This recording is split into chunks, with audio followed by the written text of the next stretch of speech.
Здравейте, приятели! Аз съм Айхан Инфая и днес ще ви представя 10 мита за Dark Web. Облегнете се много комфортно и се наслаждавайте на новото ми видео. Ако клипът ви хареса, го харесайте, коментирайте и споделете. За да получите новата ми електронна книга "Как да станете популярни във Facebook", харесайте този видеоклип, коментирайте го с "Аз искам тази книга" и вашият имейл. Абонирайте се за моя канал и натиснете върху камбанката. Много хора мислят, че биха възникнали въпроси от органите на реда към тях за това, че сте са влезли в Dark Web. Dark Web не е нещо забранено.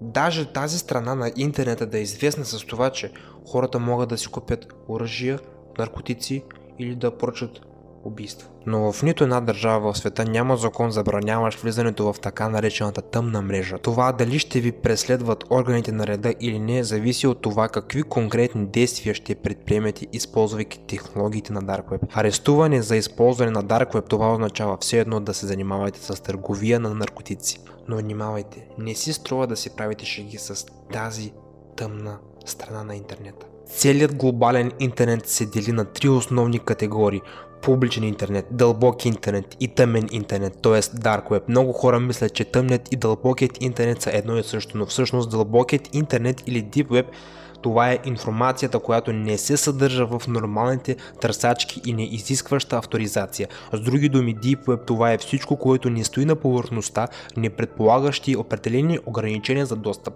А Dark Web това е информация, която не се поддържа в обичайните браузъри. Тоест, за да получите достъп към него, вие трябва да се здобиете с нов специален софтуер. Всъщност към дълбокият интернет могат да бъдат преписани 90 на 100% информация от целият интернет, а Dark Web наброява само 33 000 сайта. Ако си изгледал този видеоклип до тук и не си се абонирал все още за моя канал, то тогава го направи.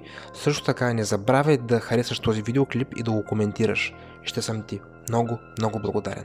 Dark Web се възприема на голям процент от хората като на някаква престъпна платформа, където вие можете да въведете всякаква незаконна дейност и да не се страхувате, че няма да бъдете забелязан. Всъщност органите за безопасност имат голям набор от методи за следение на престъпностите, в това число и в тъмната мрежа. Например, създателят на най-големият сайт по продажби за оръжие, наркотици, услуги за убийства бил забелязан и арестуван през 2013 година.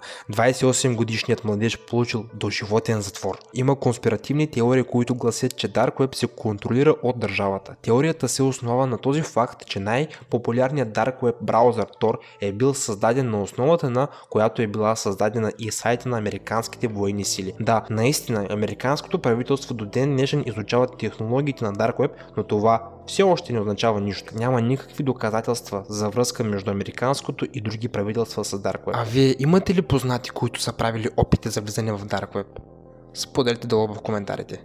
Има мнение, че технологията на Dark Web се являва ексклузивна и не зависи от останалия интернет. Вече споменатият Tor в по-голяма част се основава на структурата на браузъра Firefox. Съществуват множество плагини, с които вие можете да си осигурите достъп до тъмния интернет при помощ от обичайен браузър. Използване на Dark Web не се отличава съществено от обичайното ползване на социалните мрежи, новинарски портали или YouTube. Също така, сайтовете, които са публикувани в тъмната мрежа, ползват същите сървъри като познатите ни компании като Google, Facebook или други. Определяща особеност на Dark Web е анонимността на всякакви действия в неговото пространство. Действително, технологията на тъмната мрежа значително усложнява дейностите по проследяване на потребителите, но все пак това не ги прави напълно анонимни. Няма нищо невъзможно в проследяването на активността на потребителя по различни параметри, отчитайки онлайн неграмотността на много хора. Масови задържания и арести на създателите на сайтове, търгуващи с оръжие, наркотици и забранени вещества, потвърждават това. Още една определяща особеност в Dark Web се явява мита, че в Dark Web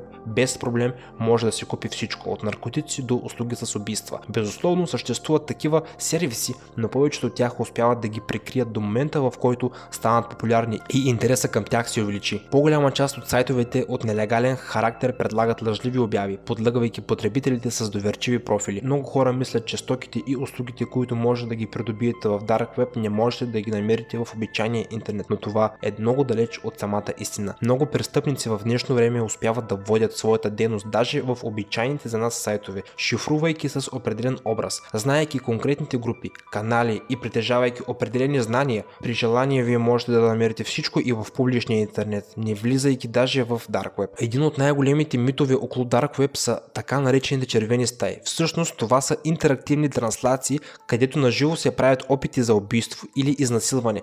Звучи като идея за някакъв филм в категория ужаси. Даже повърхностно знание за Dark Web ще ви даде да разберете, че организацията на подобен тип транслации на неговата база няма как да е възможно. Просто няма да стигнат мощностите на системата.